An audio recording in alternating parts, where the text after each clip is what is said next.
สบายดีพี่น้องยินดีต้อนรับกับสองครูสู่บทถอยมาพบมาพอกันมากินข้าวสวยกันพี่น้องพอดีบริเฮ็ดกินนะสิ้นปิ้งสิ้นสเต็กเห็ดบริกินร้นเลยแหละก็เลยคิดอยากก็เลยขอจัดซ้ำมื้อนี้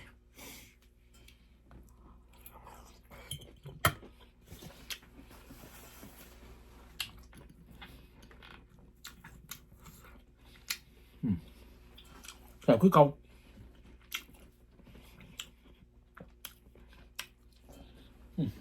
ทอดแต่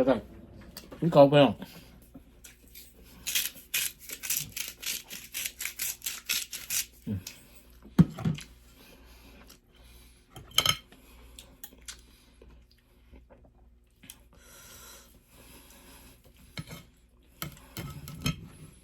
สิ้นพอดีเลยเนี่ยพอดีเป็นซีพิ้ง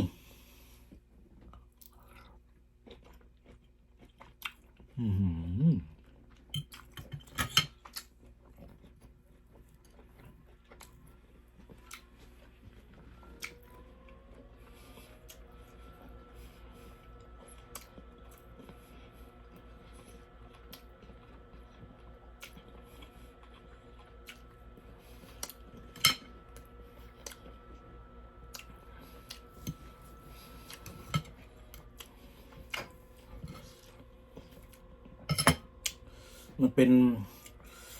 ริบอายมันจะแทบจะละลายในปาก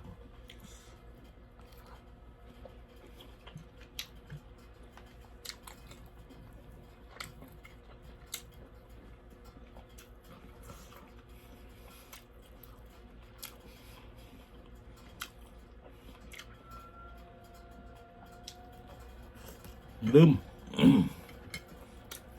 ลืมซื้อพักมากินครับกลายเป็นว่ากินแต่ซีนอย่างเดียวบ้านะ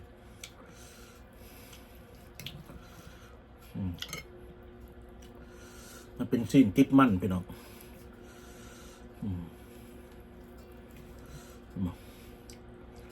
เป็นซีนติดมัน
กินแบบ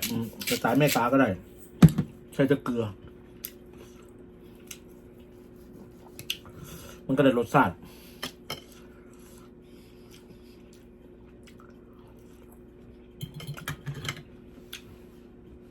มันจะหวานไปหน่อย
มันจะเป็นจุดน้ำใหญ่จะปั๊บปั๊บปั๊บปั๊บปั๊บมันหยดปั๊บปั๊บซุกพี่น้องเรื่องซุกมันซุกแน่นอนเนี่ยบอกผมว่าเห็ดสเต็กเนี่ยต้องให้มีน้ำซีมไหลจุดจังสี่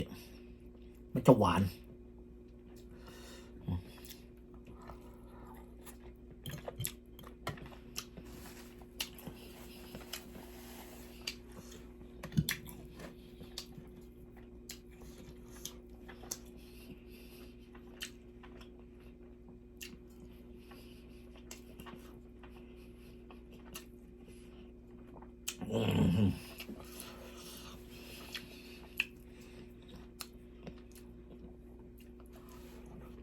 ปึ๊ดนะ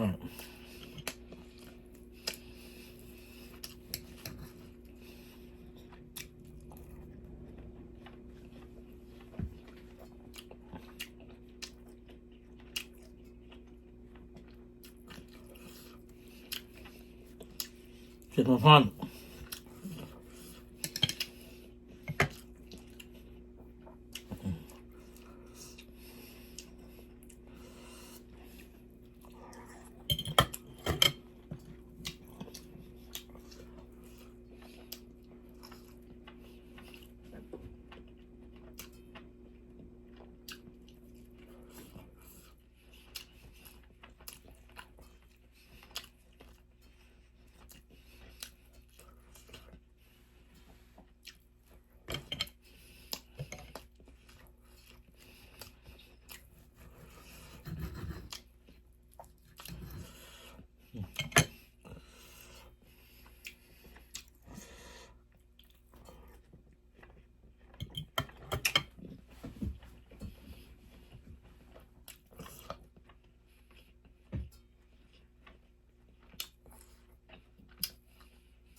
น้ำซีมมันจะย่อยปับนี่คือ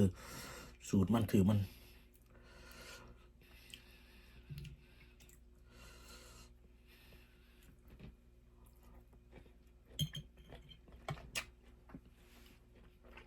พอ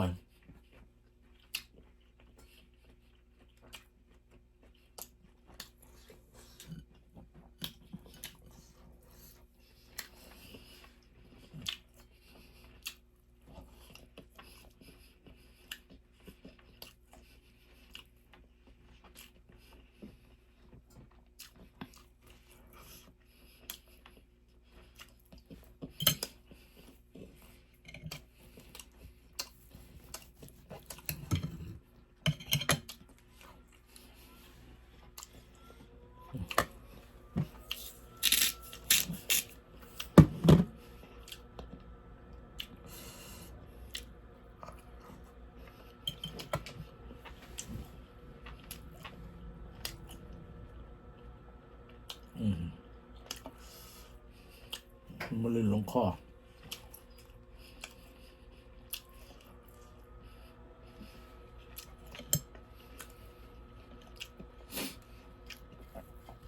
อเคพี่น้องเดี๋ยวจะจัดการพวกนี้เรียบร้อยก่อนแล้วก็ฝากกดไลค์กดแชร์กดติดตามสอนครูสู่บทถอนนี่ด้วยพี่น้องนะโอเคเจอกันใหม่คลิปหน้าคลิปนี้เอาตัวนี้ก่อนที่ยาวโพดโอเคบ๊ายบาย